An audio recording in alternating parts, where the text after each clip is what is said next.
Hey, Kyle, it was wonderful here again with another wrestling review. This time it's NJPW G1 Night 7, July 27, 2022. So we're live from Korakuen Hall in Tokyo, Japan. July 27th sees the second night of Korakuen Hall doubleheader as all entrants have now had their campaigns underway, while others are now reaching the midway point with the really weird format we've got this year. So, let's just get right into it. We've got a big card ahead of us tonight, and then a couple days break. We get back at it on the weekend, one more on Tuesday, and then a triple header in a row, Friday, Saturday, Sunday the next weekend. So the first one sees the first match of the night sees a change originally scheduled to the originally scheduled card, with Ryohei Oiwa having to move up to replace Fujita, who was injured, and he has to go to the Oiwa goes to the fourth match of the night.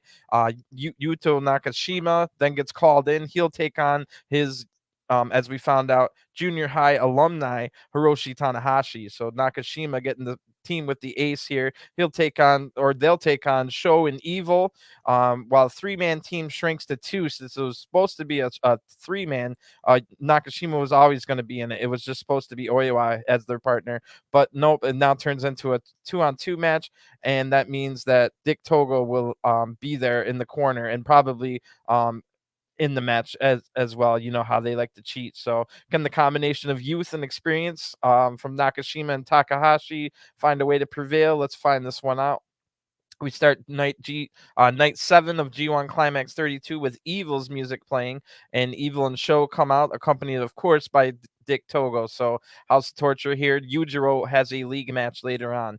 The fans are fanning themselves out in the crowd, so it must be very hot and humid. Keep that in mind tonight, especially once we get to the G1 league matches. They're doing all of this in a really hot and humid environment. So Show's leather jacket looks like it would be way too hot to wear in this weather. Tanahashi's music now hits, and Nakashima needs to be careful about his running to the ring into an ambush. The referee this time is able to save Nakashima from the ambush, but next time it might cost his team the match before the bell even rings. The young lion needs to be careful about that, especially with House of Torture in the ring. The crowd loves seeing the ace here. Big cheers from the crowd, or claps, I should say. Nakashima wants to start the match with Show, but Show says no. Nakashima mentioned that when he originally hurt his arm on his debut match, his shoulder, or I mean his elbow, Show was on commentary. So for whatever reason, Nakashima just does not like Show because of that, and of course all the cheating. But then instead, Show says no, so it'll be Tanahashi and Evil starting out the match, the first match of tonight. And Evil fakes like he's gonna attack Nakashima on the apron, but then attacks Tanahashi instead. And Evil then that gets him to able to apply a headlock on Tanahashi, but it's reversed into a headlock of his own. Evil then uses his size advantage to push Tanahashi into the House of Torture corner, and then Show grabs Tanahashi from the back of the hair. So Evil gets out, but is close to the opposite corner now, and Nakashima pulls Evil's hair. So fighting fire with fire here from the young lion. Tanahashi avoids an attack and then hits a nice springboard crossbody, and Nakashima prevents Show from coming in to help Evil. Nakashima saw it coming, charged in to take out Show, but Evil is able to block a double team right after that, and Tanahashi then attacks the knee of Evil. So from the outside, Dick Togo trips Tanahashi, pulls him outside of the ring. So Evil takes control now and throws Tanahashi into the barricade. Togo even gets a punch on Tanahashi. The ref must not have seen it. So the crowd's now rallying for Tanahashi to fight back as Show's now tagging in. Show keeps the pace slow and starts playing around with Tanahashi. This allows Tanahashi to fire up and fight back. Show then rakes the eyes, but Tanahashi just shakes off the pain and takes out Show, and also hitting Dick Togo with a baseball slide before tagging in Nakashima. So the young lion Nakashima comes in fired up. He hits a shoulder tackle on Show. That's the guy he's been wanting to get for this whole match. Then Nakashima knocks Evil off the apron and hits a scoop slam on Show. He looks to apply the Boston Crab, but Evil runs in to stop it. Tanahashi then stops their double team attempt by pulling the hair. Tanahashi also fighting fire with fire against the House of Torture here. Dick Togo tries to help, but Tanahashi hits a dragon screw leg whip over the ropes on Dick Togo to prevent him from coming in. Nakashima then takes down Show and locks in the Boston Crab. The crowd desperately wants Show to tap out here, but Show gets to the ropes to break the hold.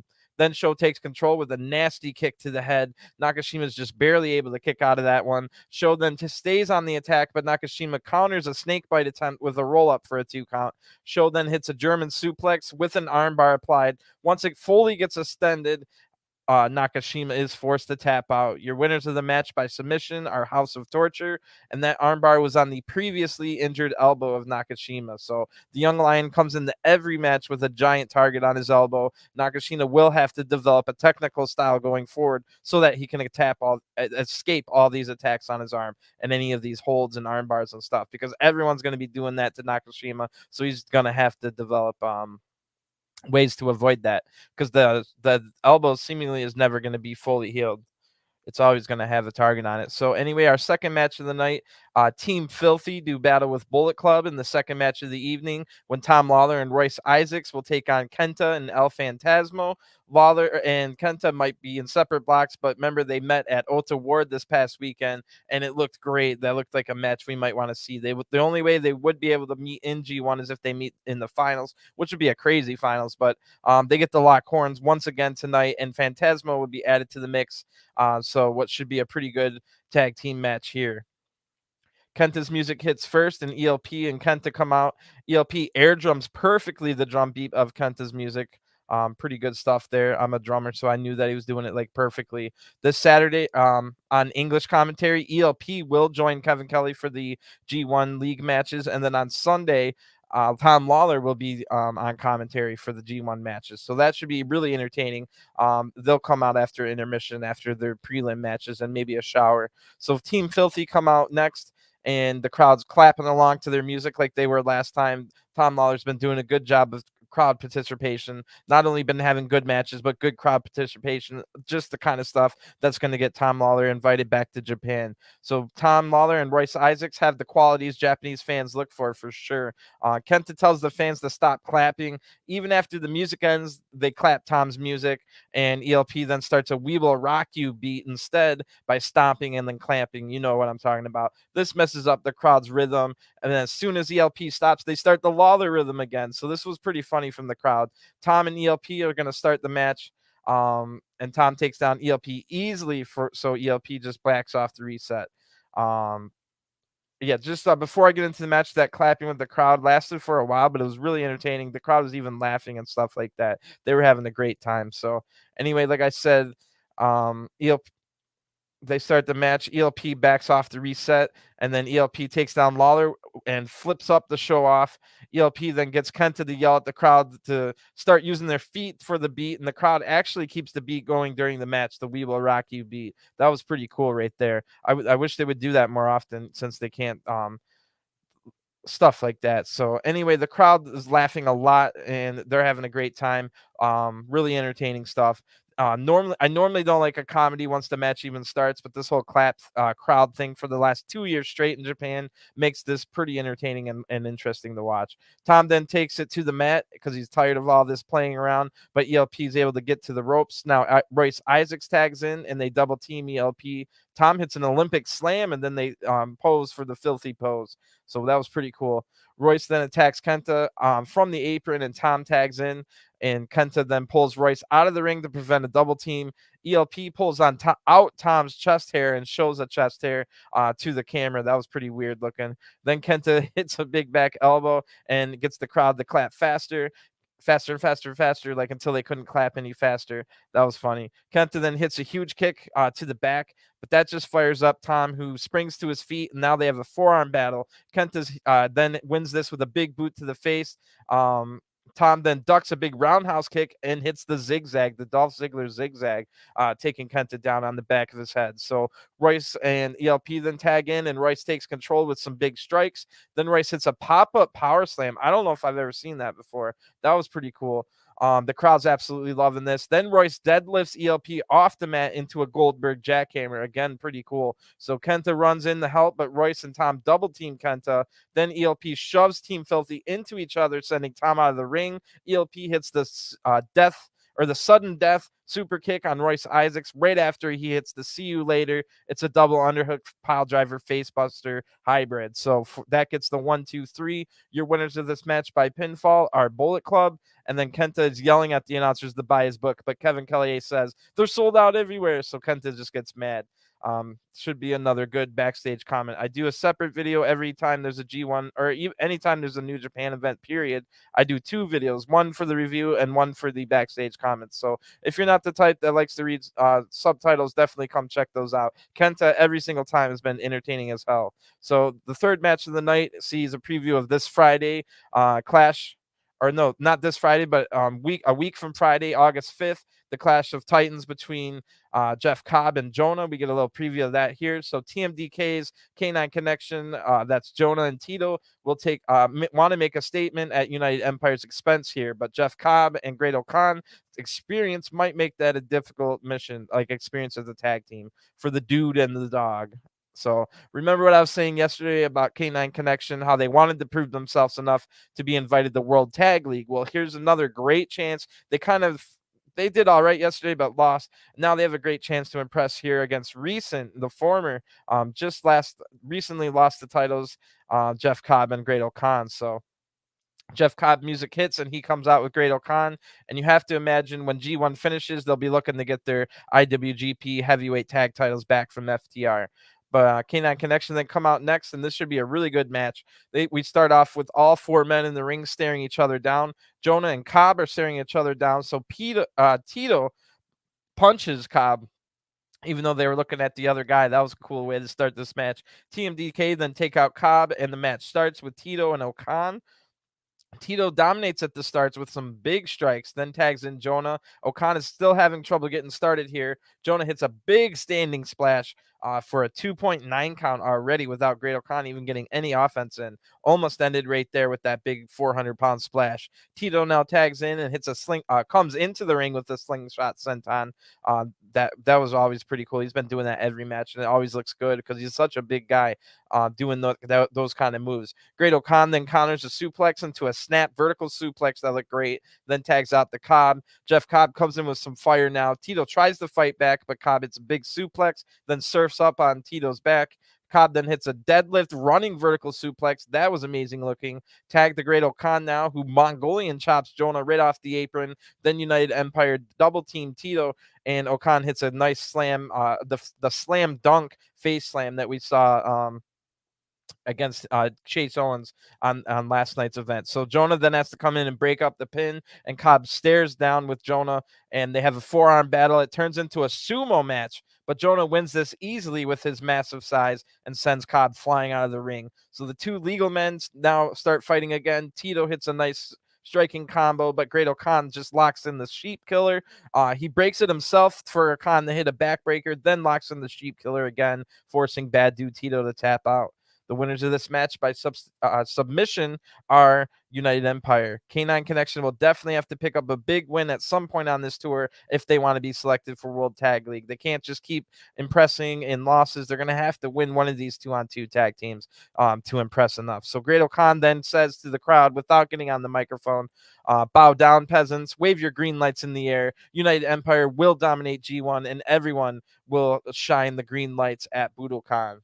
Those are those little he's trying to get the crowd to buy all these, they're just green neon light stick things, kind of like DX when they were trying to get the green glow sticks over. Same thing here. United Empire is all about shilling things and making money for the Empire in the coffers. So this is the 4th match that was a little bit changed around when Oiwa had to take Fujita's place in this 8-man tag match. It's sure to have fallout from Finlay and Juice's collision on Tuesday, and YOSHI-HASHI also set to take on Juice Sunday. Kind of statement being made tonight. So it is Chaos represented by Okada and YOSHI-HASHI teaming up with David Finlay and Ryohei Oiwa, the Young Lion, taking on Bullet Club, Chase Owens, Gedo, Jay White, and Juice Robinson. So Okada's music hits, and you already know Finlay ain't getting a separate entrance.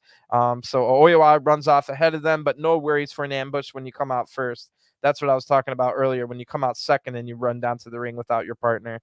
or partners. So Okada, YOSHI-HASHI, and Finlay join Oiwa in the ring eventually. Then the new DX version of the Bullet Club music hits, and all four comes out. Speaking of DX, and Kevin Kelly asks Chase Owens, "Did you talk to Jay about your guys' G1 match yet?" And Chase says, "Yeah, we have a plan." Bullet Club then take their time, get into the ring. Jay White is acting more and more like a nerd every day, like just like not really a cool guy whatsoever. This probably, I mean, he is a heel and stuff, but Bullet Club had a tendency to be cool heels throughout their run. But between Jay White and Juice Robinson trying to act tough, like I know Jay White's great and he is tough, and Juice Robinson's pretty good too, but they just don't come off as tough guys. They come off as nerds trying to act tough. So it's kind of been rough to get into them as much. Jay White's still great, one of the best storyteller wrestlers in wrestling right now. He can have a 40-minute match where there's really slow pace and still tell a great enough story for you to think it was a great match. Even with, we saw that at Dominion, where that match was one of the slowest pace main events I've seen in a while, and it was still great. So anyway, I'm not like bragging on him, but the whole act they got going on right now is just so nerdy and cringe, and I'm not enjoying, not finding any entertainment from Jay White and Juice Robinson's current act. So anyway, Jay White will start this match with Okada, and Jay White chants Okada along with the crowd's claps. Remember, Jay White always wants to have the crowd use their voices. So we get a little rematch from Dominion here to start out, but Chase runs in and hits Okada from behind. So Okada fights off their double team. Then Chase hits Jay on accident. So those two have their next G1 league match against each other. So a little setting up for that here with Chase accidentally hitting the Bullet Club leader.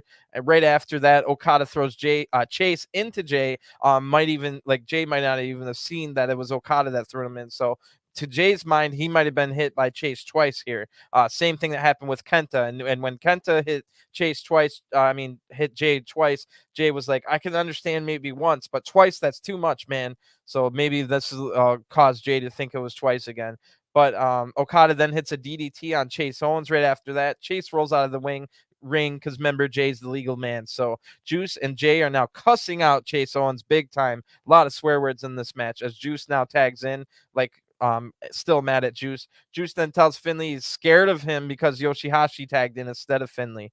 YOSHI-HASHI then hits Juice from behind since this is a wrestling match. Not really a cheap shot. Keep your eye on your opponent kind of deal. So Juice then counters and hits a ton of strikes here. Juice is swearing at everyone, but again, sounding like a fake tough guy. It's not registering with me in a way that it's probably supposed to, unless they're just trying to be super annoying and have people hate them, which is a possibility that they just want us to think that they're annoying. Anyway, Bullet Club are just pure heel now. Pure heels now because of that. They were cool heels. All the cool heels from Bullet Club are gone other than like ELP and Kenta, but they're both like subordinate to Jay White and get yelled at and berated by Jay White all the time. So YOSHI-HASHI then gets help from Finlay on the apron to take control over Juice. Then Finlay tags in himself and stomps on Juice now that he's down. Finlay looking a little bit like he was taking the low road there. So Finlay then makes Juice words look true with that tactic, if you ask me. Juice turns it around and hyperextends Finlay's bad arm over and over across the shoulder about 8 times in a row. Finlay finally counters with a charging charging Juice with a back elbow to take control, and they keep the pace quick here as Finlay tags in Oiwa. Then Oiwa knocks down all of the Bullet Club off the apron. Good tactics here by the young lion. Then it sets up a quadruple team of corner attacks on Juice. Oiwa hits a slam on Juice after that and puts the Boston Crab on. The rest of the 6 men are now outside of the ring brawling, and Juice can't get to the ropes right away, but eventually does. So Juice then goes on an attack while swearing even more, throwing Oiwa out of the ring. Jay White destroys Oiwa into the barricade twice. Then a ton of yelling and cussing happens. What the heck is going on? This isn't cool. This isn't funny. It's just awkward and cringe. I don't know what any of this is about. But anyway, Chase tags in and gets goes after a beat up Oiwa, hitting a slam, then tags in Jay White. Jay's cussing at the referee now, big time, just swearing at the referee, getting in his face, shoving the referee. I guess this is all to show us that Jay White is nervous to fight Tama Tonga at the end of the block. That's my only guess because this was so weird. Anyway, Gedo now tags in, and somehow Gato's the one to calm down the situation here. Gedo goes on the attack, and Oiwa needs to desperately tag out. Gedo has a chin lock applied, but Oiwa gets out with some elbow strikes. Oiwa then hits a shoulder tackle, but Bullet Club will then rush in to stop Oiwa from tagging out. Chase then tags in, hits a big forearm. Big forearm. Jay's yelling F you to the young boy from the apron. Just so many F bombs in this match, about 100 total. Again, Oiwa's looking to tag out, but again, Bullet Club prevents that from happening. So they take out all the apron guys, then triple team Oiwa. Oiwa's teammates are able to get back in to break up the pin. Now they all leave the ring in the brawl while Oiwa gets a roll up on Chase for a 2 count. Chase Owens just gets right back up and hits the C trigger knee strike to the face. Oiwa's done for, and Chase gets the 1-2-3. Your winners of the match by pinfall are Bullet Club. Super awkward match with about 100 F bombs thrown about. Law of diminishing returns, guys. Once you've used the F-bomb about 10 times in a 1-minute span, they no longer are having the effect you think they're having, and you just end up looking like idiots. So Gedo then gets the team to come together and do a 2 sweet, but then Jay is not happy at Chase. Those two are going to have their next G1 match against each other. Juice is Jay's little lackey, so he's mad at Juice is Jay's little lackey, so he's mad at Chase as well. And they leave with Jay talking trash to the announcers, and Chase is like shrugging his shoulders, like, what the heck? So, it's totally awkward there. Let's just move on to the next one. LIJ and Suzuki-gun are going to meet in 8-man tag action. And we've got a big weekend for Naito in particular. 2 matches down in C block. He needs a victory over Evil badly, or his G1 is over with at 0-3 if he loses that match. So to go back to a classic LIJ rival, Suzuki-gun may be fitting motivation, while Naito also tries to tie up with his last league match opponent, Zack Sabre Jr. So meanwhile, fallout from Ota Ward is sure to dominate exchanges between SANADA and Taichi with their long rivalry and brotherhood.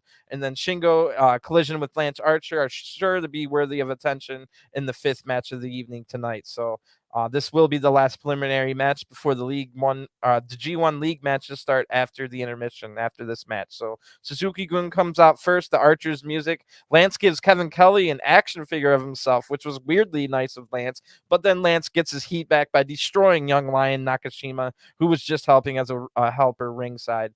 Working as a helper ringside. So the old Lance is alive and well. Poor Nakashima, tough night for him. All of the LIJ get their separate entrances. Bushi first, then Sanada. Shingo outlast is Naito. Naito has 11 losses in a row in G1 League matches. He had to pull out early from last year, and then all those matches end up being forfeit losses, and now he's gone 0-2 in the start this one. So that's a wild a wild stat right there. 11 losses in a row for Naito in G1. The story here is that Naito can he win the next 6 matches in a row to win G1 Climax 32. So anything other than 6 in a row from Naito will knock him out of the competition. Archer is annoyed that how long LIJ take to get ready, as they usually do. Lance and Shingo are going to start this match, which should be good. So Shingo tries shoulder tackles 4 times. I don't know why he kept trying when the first 2 or 3 didn't work. They all have no effect, of course, but then Shingo blocks a choke hold. Then they quicken the pace, or a choke slam, I should say. The pace quickens now, and Lance hits a massive running crossbody. He almost jumped right over Shingo, who's not a small man, so that was great. Then LIJ come in to break up the pin, and 6 illegal men now brawl on the outside while back in the ring. Lance has control over Shingo. He tags in. Eventually, Taichi gets the apron, and Lance tags in Taichi. So Shingo gets caught in the Suzuki-gun corner now, and they all take cheap shots. Taichi's now grabbing the throat of Lance. Taichi then grabs the rope, the throat of some of the LIJ members on the apron. Naito's, I think, able to get free and just laughs at Taichi like, what are you doing, man? So Shingo then blocks a kick from Taichi and counters the Axe Bomber with a lariat, and then Naito and Zack Sabre Jr. tag in. So again, these two will meet at the end of their G1, the last match. So Naito tries to knock Lance off the apron, but Lance just talks trash like, what are you trying to do, bro? Naito then hits a basement dropkick on Lance. That knocks him off. Go for the knees of the big man. Naito quickens the pace and hits a combo on Zack, ending with a basement dropkick to the back. And Zack blocks the combination cabron by applying a cravat, and then knees the face and flips Naito over to the mat. Zack Sabre Jr. still has this applied, and then neck cranks with the legs on Naito right after that. So they both sit down and awkwardly like kick at each other with their heels. I'm not quite sure why, but then they both grab their hair, pulling each other up to the mat. The referee has to count the 4 before both let go. I'm assuming it would have been a DQ if you got the 5, but you never know in New Japan. Then Bushi gets blind tagged from behind, and that's able to surprise Zack with the double team when Bushi comes in. So Bushi tries to do a wheelbarrow, I think like facebuster or bulldog, but Zack blocks this with an ankle lock. And Zack tags, Taka now tags in, and he takes out Bushi's knee. So the ankle lock was applied, but just to get Taka in. SANADA now tags in as well, and Taka does a basement drop kick. Taka then hits a running knee strike and applies just face lock. Shingo fights through Taichi's defenses to come break the hold, and SANADA counters a Michinoku driver into the skull end, the dragon sleeper here, but Taka counters that with a roll-up for a 2 count. So Taka tries 2 more kicks, or quick pins, I should say, and then tries to apply just face lock again, but SANADA blocks this. Then SANADA tries a bridging pin, but bridges his head right back into a sleeper hold from Taka Michinoku. SANADA blocks this, or I mean, like gets out of it and then puts in skull end. Taka is forced to tap out. So the winners of this match by submission are Los Ingobernables de Japon. Pretty good match here. A lot more than better than that last one. It was so awkward with the 100 F-bombs. And thank God Taka didn't just get beat in 5 seconds after tagging in. That was starting to get a little old. At least he lasted a few minutes. So Zack and Naito talk trash to each other. Remember, that match at the end of the G1, the last match, might decide the block winner at the end of the day. That might be a match to look forward to as well. Naito then has to win 3 matches before that to even have a chance. If he loses any of those 3, then that last match with Zack is pretty much Naito's already out. Lance Archer's limping a lot after this match, so we're going to have to keep an eye on that. Maybe he's just selling that basement drop kick that Naito gave him, but I really don't remember Lance Archer doing a whole lot since that. So hopefully it's not a legitimate injury. He's got some big matches ahead of him. Jeff Cobb is going to be Lance Archer's next opponent, so Jeff Cobb's going to be happy to see that limping. LIJ do their fist pose in the ring, and that takes us to intermission. Nothing of note happens in intermission, and we've got our 4 league G1 league matches about to happen. So I did look ahead into the schedules that are coming up next Saturday, or like in a couple days on Saturday. It'll be the 4 G1 matches, but after that, then we transition on Sunday and the ones going forward to 5 G1 singles matches every single night and only 4 tag matches instead of 5. So that'll be pretty cool, and I think it might even up to even more than 5 later on in the tournament. So this is going to start amping up. We're getting to the halfway point, almost there, and it's really going to start ramping up and getting exciting. So let's get into tonight's G1 matches. It'll start with Block D action, where Yujiro Takahashi takes on Will Ospreay. And the singles record between these two, they've only had 1 match, and it was won by Will Ospreay. So we're starting to become accustomed to the IWGP US champion Will Ospreay not having his title in his possession, thanks to the action of Juice Robinson, but now David Finlay is holding on to Ospreay's title. So the question for Yujiro is, will he have his customary companion here in Korakuen Hall tonight, and how might that affect his opponent? Sunday in Ota Ward, Yujiro's spiritual muse, if you want to call her that, Peter, elected to leave the building with El Phantasmo instead of the Tokyo Pimp. So only time will tell if they were able to have a reconciliation here. Let's see if she comes out. And either way, Yujiro's head might be elsewhere tonight. And if that's the case, Ospreay's going to take advantage, probably with another hidden blade like he beat El Phantasmo with. So can the uncrowned U.S. champion get 2 more points tonight? Wow, Yujiro comes out by himself and he's limping heavily. I'm like, what's going on here? But I think he was just selling like the pimp cane thing. Maybe he's got a little knee injury too. But once Yujiro gets to the ring, then Peter comes out. So it seems as if Yujiro might be a little bit mad at her.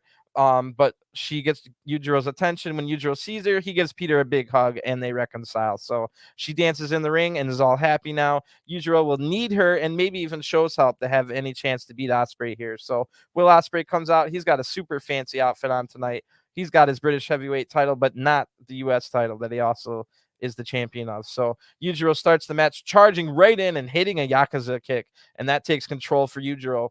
And Will hits a running forearm to try and change the momentum and goes on the attack with a drop kick, but Yujiro bails out of the ring and dodges a slingshot attempt from Will. So now Will is over in Yujiro's element. He's going to have to try and avoid brawling on the outside, where House of Torture and Yujiro makes their home every single night. So back in the ring now, Ospreay's able to kick out and fight back.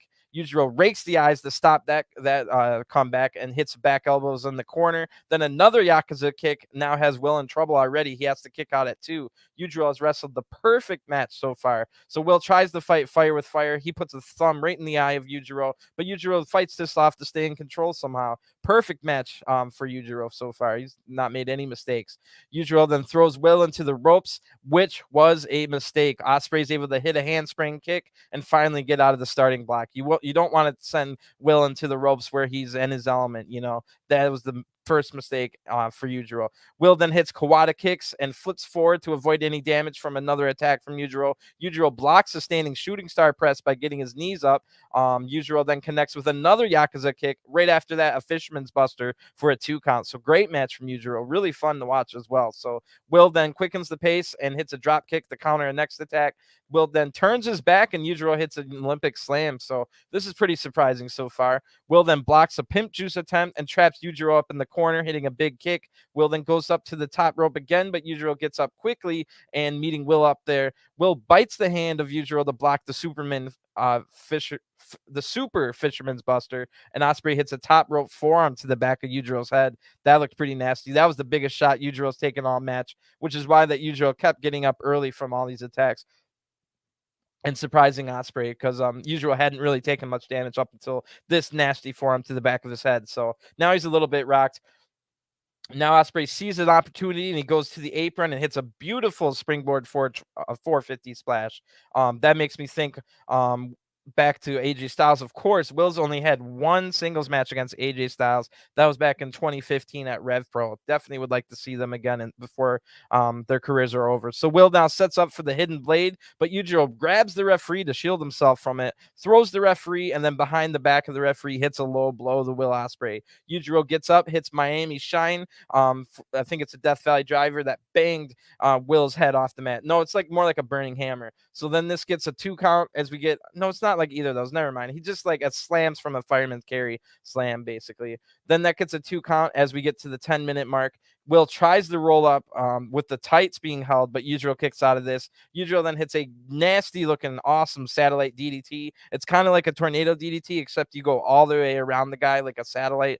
And then the Pimp Juice connects right after that. But again, Will Ospreay is able to kick out. The crowd's loving this match, and they kind of seems like they want Yujiro to win. So Will counters some big strikes right after this. Yujiro blocks an Os Cutter, and Will blocks Pimp Juice. But then a hidden blade connects, nasty hidden blade here for the 1-2-3. The winner of the match by pinfall is Will Ospreay. Ospreay goes up to 2-0 on 4 points. Yujiro drops to 1-2 on 2 points with 3 matches remaining. This was a surprisingly good match. Yujiro forgives Peter for abandoning him right in the beginning. At least that's what he wanted to do in public. Then Will's the one kind of cheating a little bit more than Yujiro in the match.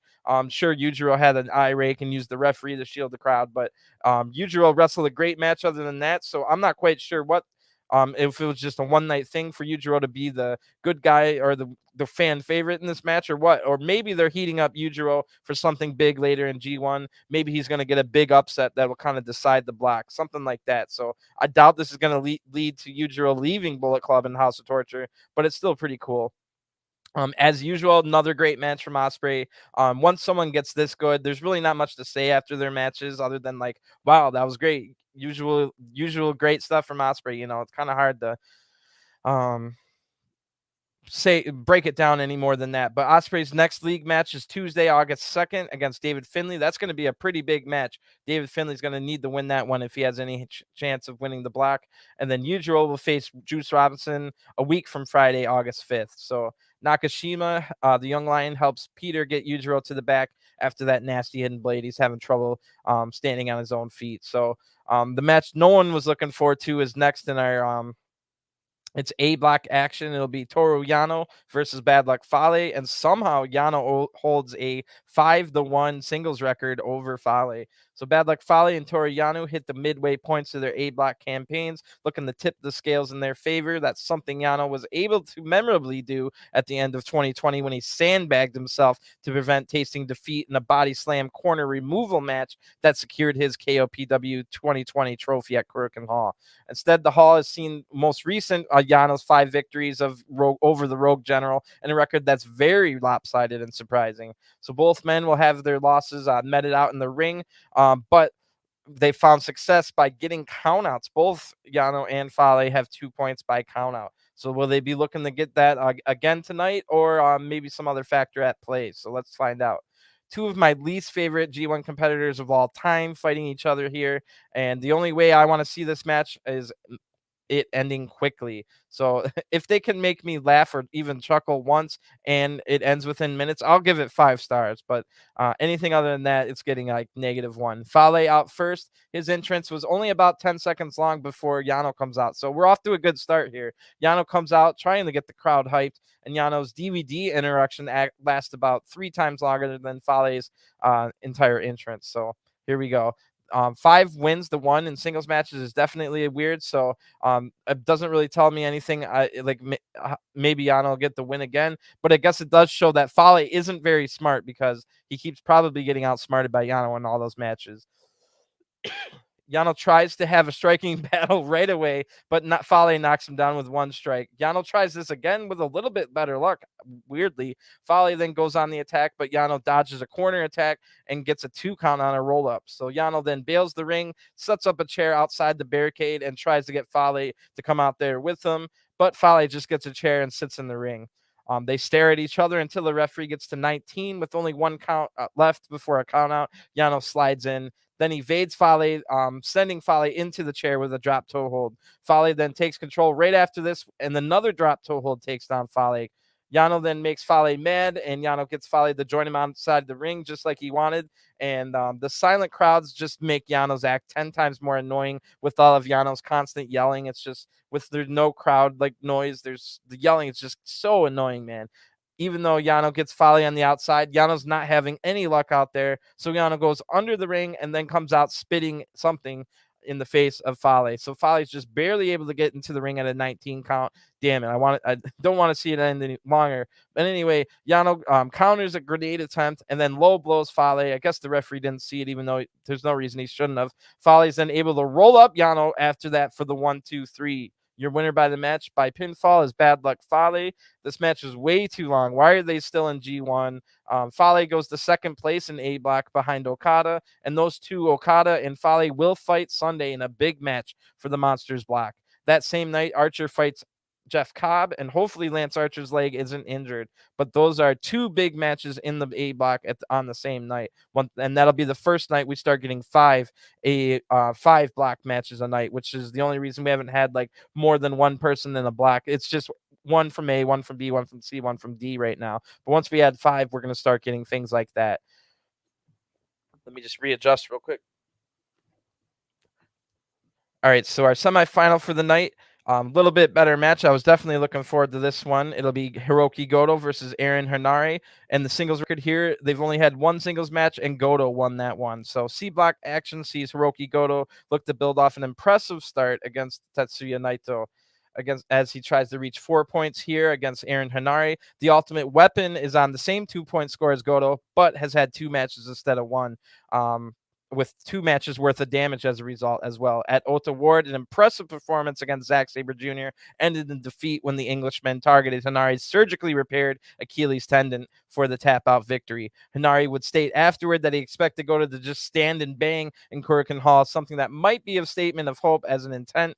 Indeed, Goto can throw strikes with the best of them, but would be playing in the Henare's wheelhouse in the process. As fans saw Tetsuya Naito, though, or against Tetsuya Naito, it seems the fierce warrior Goto is unafraid to tap into a submission playbook during league campaign. This is an even match on paper with 2 men even on scores.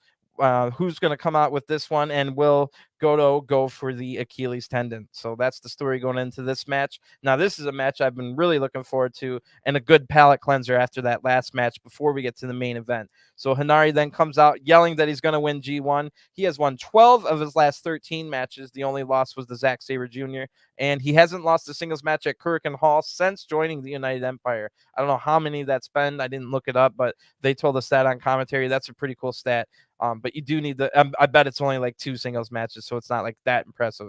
Anyway, this is going to be a tough matchup, especially if Gedo goes after the Achilles. So Gedo comes out with his amazing music. He's holding Jora Jora, his staff, and both men come into this match super confident. And wow, it starts with a kickboxing match, which was really cool. But this doesn't last very long because Gedo doesn't want that, so he ties up with a collar and elbow.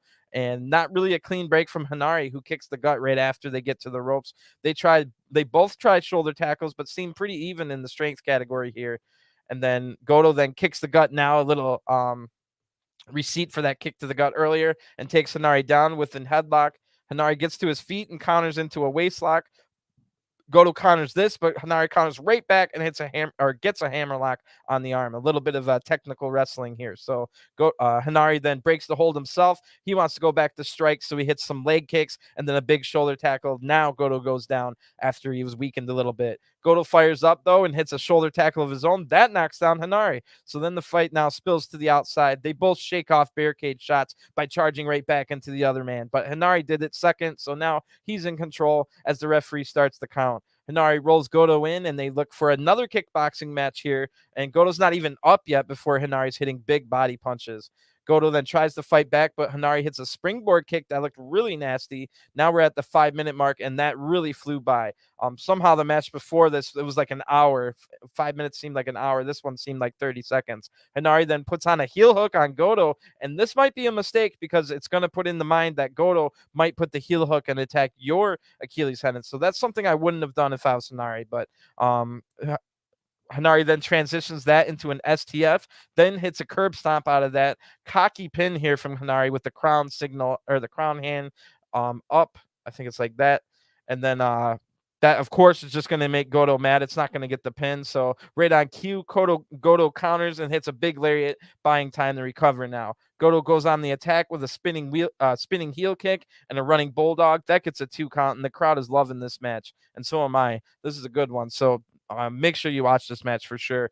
Gedo allows Hanari to get back up, which probably is a huge mistake, and it turns right into a striking battle that Hanari easily wins. Why would Gedo let him back up? Gedo's in trouble now. Those are some big shots, and all because Gedo didn't lock in a hold or anything like that. He let Hanari get up. Hanari then hits the Blue Justice knee corner knee strike in the corner with Blue Justice himself on Japanese commentary only a few feet away. That was pretty interesting. Then a Samoan drop by Hanari, and Goto's in big trouble now. Hanari pulls Gedo over to the corner, hits a middle rope senton, and Goto's able to roll to the side to avoid all the air from his lungs on that. But his arm took the damage, the same arm that Naito was taking advantage of earlier in G1. So Gedo then fires up, but Hanari counters, tries to lock in the ultimate weapon, the full Nelson, but Gedo knows if Hanari locks in the hold, it might be over. So Gedo goes in the desperation mode and is able to elbow his way out. Then he hits the Ushi-Garoshi on Hanari. This buys Gedo enough time to recover as the crowd wills the men to keep fighting.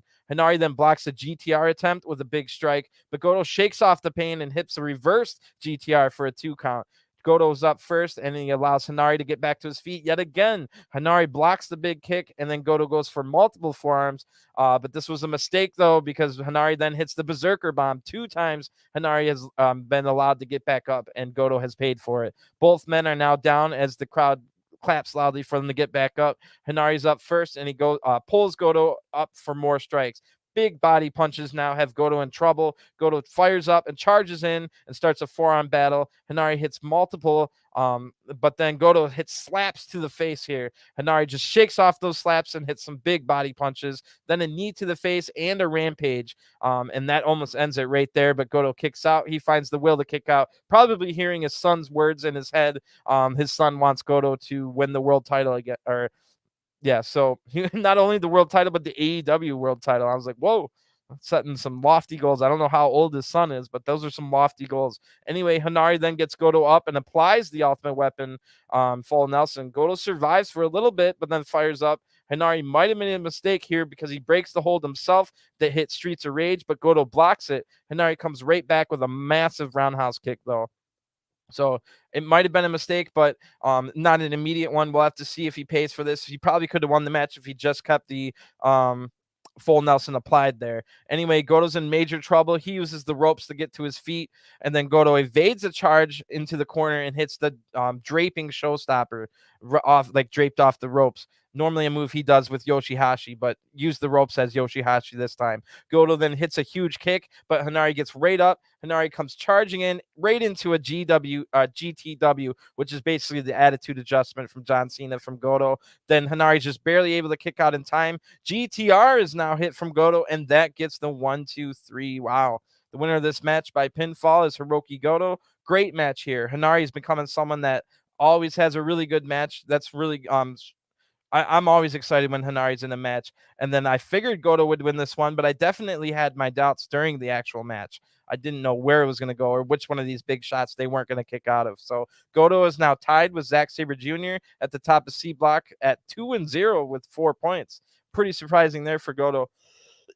The more surprising win was the one over Naito in the main event a week ago. So Gedo will face KENTA next, and then after that, he's got Zack Sabre Jr., who they're both tied at first place. So big matches ahead in Gedo. C block is definitely the hardest block.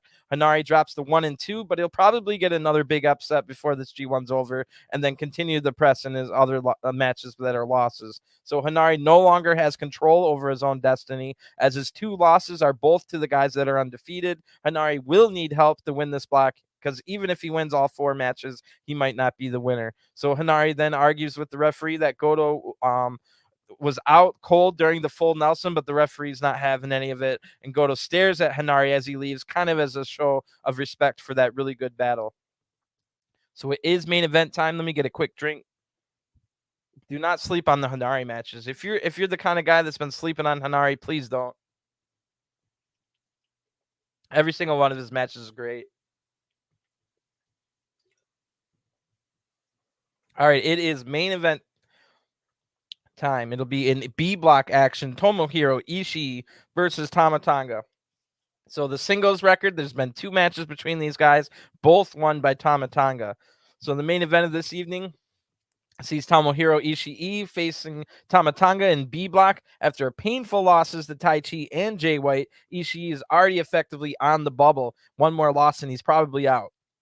So as he faces Tama, the good bad guy, as he's now called, Tama heads into the hall with confidence after a win over Chase Owens that started his campaign, as well as the knowledge that he's beaten the Stone Pitbull, and they're both of those matches were in G1 outings. So Tama has only recorded 1 singles win in Korakuen Hall, but can he secure a second? If he does, Ishii will go to 0-3 against him and 0-3 in the block. After vowing to produce results in this tournament, Ishii could be effectively eliminated tonight. Will he fire back or be gun stunned out of competition? So Tama Tonga comes out first, accompanied by Gedo. That's interesting because Gedo not only was in Chaos with Ishii, but also in Great Bash Heel. So long time he's known Ishii, and Gedo will be able to give Tama Tonga a lot of advice coming into this match. Ishii comes out next. Both men are here for business. No funny business. No looking over to the crowd. No gestures, no nothing. They're just ready to fight. The bell rings and they're a little slow to tie up. They just stare each other down. When they do, Tama puts a headlock on and Ishii throws him off. Tama then hits a shoulder tackle twice for no effect. Ishii then charges in for a shoulder tackle himself, but Tama hits an arm drag to counter it. Smart move there by Tama. Ishii then counters right back, hits the shoulder tackle he wanted to take control. Ishii then hits big forearms and Tama gets back up, fights back. Big chop to the throat of Tama, knocks him back down. Ishii then just waits for Tama to get back up, and he absorbs all of Tama's attacks here, while Ishii just walks Tama into the corner while absorbing all those attacks. It was like fighting Michael Myers or Jason Voorhees. That was really cool looking. So anyway, then Tama gets fired up but Ishii just knocks Tama right back down. They each block suplexes now, and they're at a stalemate. They're still in like the suplex position. Eventually, Tama hits a vertical suplex, then quickens the pace. That's exactly Tama Tonga's at his best when the pace is quickened. So the pace is quickened here with quick strikes and the big giant corner splash, the stinger splash. Tama then hits a spinning back suplex that drops Ishii right on the back of his head. A great spinning back suplex. Tama then tries some chest chops, but Ishii just says, "Hit me harder," and then Ishii then goes on the attack with big forearms in the corner. Tama then looks like he's taking a lot more damage, but you never know with Ishii. Ishii never shows any damage until at some point he collapses after taking too much. So you never quite know where Ishii is on the damage meter. Tama then blocks a suplex with some strikes, but Ishii just hits the back suplex again. I mean, like, anyway, the one he was looking for. So Ishii then makes the mistake of quickening the pace himself, but this is a mistake, like I said. But Ishii shakes off the damage. Ishii comes charging back with a massive tackle. Both men are down now, and Ishii gets up first, hits Tama up, or sets Tama up to the top rope, and he's looking for a suplex and hits it. Ishii hits a nasty deadlift delayed version of the superplex. Tama Tonga is just barely able to kick out. Every time Tama tries to block a move with strikes, it does not work. So Tama's going to have to try technique instead, because Ishii's just absorbing every strike right now. So right on cue, Tama flips out of the next attack instead of striking out and is able to hit the Tongan twist. That looked nasty. So both men recover for a little bit. Then Tama goes on the attack with big strikes and a drop kick as we get to the 10-minute mark of our main event. Tama then counters a power bomb with a hurricanrana. That was cool looking. Then Tama hits a big move himself, goes up to the top rope and hits Supreme Flow, which is a big splash off the top rope. Ishii kicks out of this. The crowd's now clapping super loud as Tama takes his shirt off. Tama bangs the mat really hard, trying to set up for a gun stun. All I can ever think of when I see that is Randy Orton completely tearing his shoulder off the bone while hitting the mat for an RKO. So luckily Tama didn't tear his shoulder off the bone. And I guess the shoulder is a bone. You know what I mean? The gun stun is then blocked by Ishii, but Tama comes charging in off the ropes to try and hit another gun stun attempt. But Ishii just uses, because he was charging off the ropes, the momentum and falls backwards with a back suplex. That looked great. They both get up and start a forearm battle. Ishii is rocked by a European uppercut after that and slightly collapses the one knee, but gets back up and takes down Tama Tonga. Ishii is in rough shape now, but he fires up looking to end it. Ishii then hits a big power bomb, but Tama kicks out at 2. The crowd rallies for both men to keep fighting as they're on the ground for a little bit, but Tama, once they get up, Tama dodges a lariat, but Ishii comes right back with an enziguri kick. That looked nice. Tama then's up first and charges, but Ishii counters this as we get to the 15-minute mark. Tama then blocks 2 brainbuster attempts in a row, but Ishii blocks the gun stun attempt. Tama then hits a big Villano poison DDT. Ishii's just barely able to kick out of this. This one will not be going to 30 minutes. They're both hurting right now, and they both have high impact moves. There's no way that this will go the 30-minute time limit. And then Ishii avoids the gun stun again. Tama avoids the sliding lariat, and Tama hits a sliding lariat of his own on Ishii. But Ishii fights back, and they both headbutt each other. Both men going down. The crowd wills them back to their feet. Ishii then comes charging in, but Tama counters it. They counter each other back and forth a little bit here until Tama hits an elbow strike to the back of Ishii's head. That same one he dropped him on hard with that spinning suplex earlier. Ishii then gets up, but Tama counters a charging Ishii and hits the brainbuster. Tama hits the brainbuster for a 2 count. And then Ishii blocks a pile driver attempt, but Tama then hits a TKO instead. Ishii still kicks out of this. So Ishii gets up, blocks a stun or a gun stun, but then Ishii hits a TKO of his own. Really good match. Both men are now down. Ishii up first, hits a running lariat. Tama then gets turned inside out on this lariat, but still kicks out.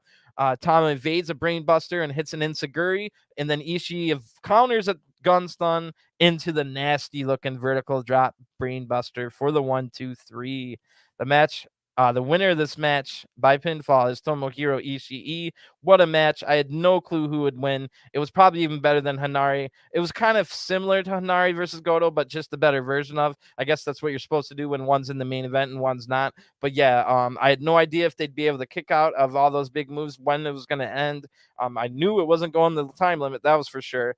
Both men will have to recover fast because that was a very grueling match. They're going to be beat up. And don't forget, I started this review out by saying all the fans in the crowd were like fanning themselves with fans because it is hot and humid in the July Tokyo summer. So anyway, they'll both have their next league match on August 2nd. Ishii will face Great Khan, and Tama will face SANADA. Ishii improves his record to 1-2, keeping his G1 alive, he effectively would have been eliminated with a loss tonight, which he almost lost. And Tama drops to 1-1, still ahead of Ishii on the table by virtue of only having 2 matches to 3. So Tama Tonga is still in this. My pretty much everyone's prediction, I'm not going to say mine, everyone's prediction is that it comes down to Tama Tonga versus Jay White at the end of the block. That's the last match of the block, and I'm assuming that'll be winner take all. But you never know, they might throw a curveball in there. But I do really want to see Tama Tonga versus Jay White in a winner take all. I want to see Tama Tonga win that match, then maybe make it to the finals, but not win. And then we can set up a Tama Tonga Jay White at the next big event title match. Tama Tonga doesn't need to win that title match, but I think having a great showing against Jay White here in the G1, getting all the way to the finals, and then having a really good main event at a big event. I don't know what's the next big event, but I think that's the way to go. If Tama doesn't what is it called? If he doesn't impress in all of those, then yeah, you don't have to keep him in the main event. But if Tama Tonga impresses in all those, like I think he will, then yeah, maybe he could become a world heavyweight champion the next time he gets a shot. So like have him beat Jay White here at the winner take all at the end of the block. Maybe even have Tama Tonga spring the upset in the semifinals, whoever he'd be fighting there.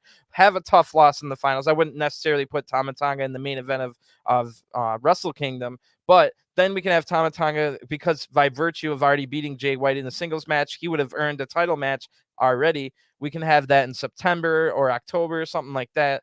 Tama Tonga could have like a 40-minute match. You know how Jay White likes to have long, slow-paced matches, which the having the slow-paced story matches of Jay White combined with the quick flurries of quick offense from Tama Tonga is a winning formula. And I think that's going to be a potentially not the G1 match, but the one that they'll hopefully have in like October, like a 45-minute long main event for the title, could be on some people's match of the year candidates. And I think Tama Tonga is that good that he could pull that off. And if he does pull that off, then you might see in the next year or so Tama Tonga winning the world heavyweight title. So I don't have much more to say. I will come back later today at some point. Probably not till tonight or tomorrow morning, but I do the reviews, and then I also put out a separate video for each event for the backstage comments. I know not everybody likes to read subtitles. Also, if like a half hour of backstage comments is a little bit too much from you, I condense it into about 15 to 20 minutes. Because I'm just kind of, I say everything they say, but I do it in a quicker manner. So anyway, thanks for watching. I know I got somebody watching me the whole time, so I appreciate you being there. It makes it easier to do these when I know at least one person's watching live. But yep, I do them even if there's not anybody watching live. You can always come and find these. Give me a subscribe so you don't miss out, and have a great day, bro. So I'll talk to you guys again soon, and peace.